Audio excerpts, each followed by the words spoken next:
Telangana students అయితే చాలా అంటే చాలామంది అయితే ఎంతగానో ఎదురు చూస్తున్నారనమాట. సిక్స్త్ క్లాస్ ఎస్ఏ2 ఎగ్జామినేషన్‌కి సంబంధించి చూసుకున్నట్లయితే ఇంగ్లీష్ క్వెషన్ పేపర్ కోసం అయితే చాలామంది అయితే అడుగుతున్నారనమాట లాస్ట్ వీడియో కింద కూడా.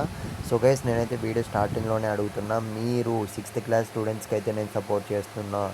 మన టీమ్ అయితే మీకు ఇంపార్టెంట్ క్వెషన్ పేపర్స్ దగ్గర నుంచి గన్ షాట్ క్వెషన్స్ మొత్తం కూడా ప్రిపేర్ అయితే చేస్తున్నారనమాట.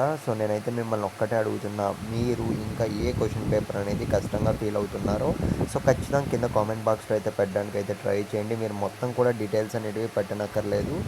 జస్ట్ మీరు ఏ సబ్జెక్ట్ అనేది కష్టంగా ఫీల్ అవుతున్నారో ఖచ్చితంగా కామెంట్ బాక్స్లో పెట్టండి. అలాగే వేరే క్లాస్ వాళ్ళు చూస్తున్నా కానీ మీరు క్లాస్ ఏంటి, సపోజ్ మీరు 7th క్లాస్ అనుకోండి, 8th క్లాస్ అనుకోండి, 8th క్లాస్ మ్యాథమెటిక్స్ ఈ విధంగా పెట్టడానికి అయితే ట్రై చేయండి. అప్పుడే మాకైతే ఒక క్లారిటీ అయితే వస్తుందన్నమాట. స్టూడెంట్స్ అందరూ కూడా ఏ క్వశ్చన్ పేపర్ కోసం ఎక్కువగా ఎదురు చూస్తున్నారు, ఎక్కువ ఏ టఫ్గా ఫీల్ అవుతున్నారు అని అయితే. ఇకపోతే ఇంకో విషయం చెప్పాలనుకుంటున్నా. ఇదైతే మనకు పార్ట్ 1 అనమాట. పార్ట్ 2లో అయితే మీకు రియల్ క్వశ్చన్ పేపర్ అనేది రావడం అయితే జరుగుతుంది. కాకపోతే సబ్స్క్రైబ్ ఎవరైతే చేసుకుంటారో వాళ్ళకి మాత్రమే రియల్ క్వశ్చన్ పేపర్ అనేది రావడం అయితే జరుగుతుందన్నమాట. కాబట్టి మీరు ఖచ్చితంగా ఛానల్ సబ్స్క్రైబ్ చేసుకొని పెట్టుకోండి మీకు కావాలంటే మాత్రం. లేకపోతే మనం పెట్టే ప్రిపరేషన్ పేపర్స్ అంటే ప్రాక్టీస్ పేపర్స్ మొత్తం కూడా మీరు ప్రిపేర్ అవ్వడానికి అయితే ట్రై చేయండి ఫ్రెండ్స్. ఇకపోతే స్క్రీన్ మీద అయితే గమనించండి. ఆల్రెడీ ఇంగ్లీష్ క్వశ్చన్ పేపర్ అనేది స్క్రోల్ అయితే అవుతుంది కదా. తప్పకుండా మీరైతే 6th క్లాస్ స్టూడెంట్స్ ఇదైతే ప్రిపేర్ అవ్వడానికి అయితే ట్రై చేయండి. అలాగే పార్ట్ 2లో వచ్చే క్వశ్చన్ పేపర్ మాత్రం మిస్ కాకండి. ఎప్పుడైనా పెట్టే ఛాన్స్ అయితే ఉంటుంది. ఎగ్జామ్కి అయితే టైం అయితే ఎంతో లేదు నాకు తెలుసు.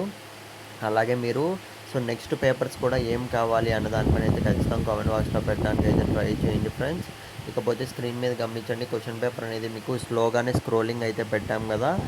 మీరు చేయాల్సిందల్లా జస్ట్ స్టార్టింగ్ నుంచి ఎండింగ్ వరకు అయితే ప్రిపేర్ అవ్వడానికి అయితే ట్రై చేయండి. అలాగే ఇంకో విషయం ఏంటంటే తప్పకుండా ప్రిపేర్ అవ్వడానికి అయితే ట్రై చేయండి. ఒక్కడికన్నా మీ ఫ్రెండ్కి షేర్ చేయండి ఈ వీడియో అనేది. 6th క్లాస్ స్టూడెంట్స్ చాలామంది అయితే ఇంగ్లీష్ కొద్దిగా కష్టంగా ఫీల్ అవుతున్నాం సార్ అని అయితే చెప్పారు. అందుకే మీకోసం అయితే ముందే పెట్టడం అయితే జరుగుతుంది.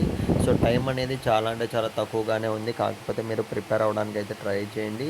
ఆల్ ది బెస్ట్ చెప్తున్నాం. మళ్ళీ ప్రతి ఒక్కరికి అయితే నెగ్లెక్ట్ అయితే చేయకండి. బిట్ పేపర్ కూడా ఇంకోటి ఉంది, అది కూడా పెట్టడం జరుగుతుంది నెక్స్ట్ వీడియోలో అయితే. అది కూడా సబ్స్క్రైబ్ చేసుకున్న వాళ్ళకి మాత్రమే.